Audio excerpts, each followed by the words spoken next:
ঈদের আনন্দে সবাই যখন পরিবার পরিজন নিয়ে ব্যস্ত, সেই সময় পাঁপড় বিক্রি করতে বের হয়েছিলেন কুষ্টিয়া থেকে ঝালকাঠিতে ফেরি করতে আসা দেলোয়ার হোসেন। ৫,০০০ টাকা ধার নিয়েছিলেন তিনি। সেই ধারের টাকা থেকে ঈদের আগের দিন ৩,০০০ টাকা পরিশোধ করেছিলেন।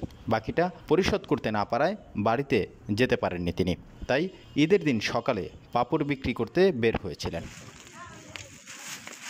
বিষয়টি নিয়ে অনলাইন নিউজ পোর্টাল ঢাকা মেইলে সংবাদ প্রকাশ হলে ঝালকাঠির পুলিশ সুপার মোহাম্মদ আফরোজুল হক টুটুলের নজরে আসে। তিনি তাকে বাড়ি যাওয়ার ব্যবস্থা করে দেন।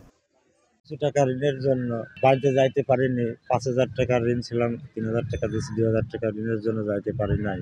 তবে এখানে আমার খুব কষ্ট লাগছিল। ঈদের দিন আমার মেয়েটা ২টা, বাচ্চা ৩টা, আমার স্ত্রী নাই।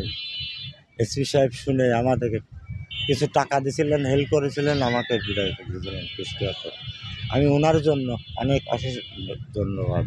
আল্লাহ যেন ওনাকে অশেষ মেহেরবানি করে আমার মতন আরও কাঙালিকে দেওয়ার জন্য যেন তৌফিক দান করেন।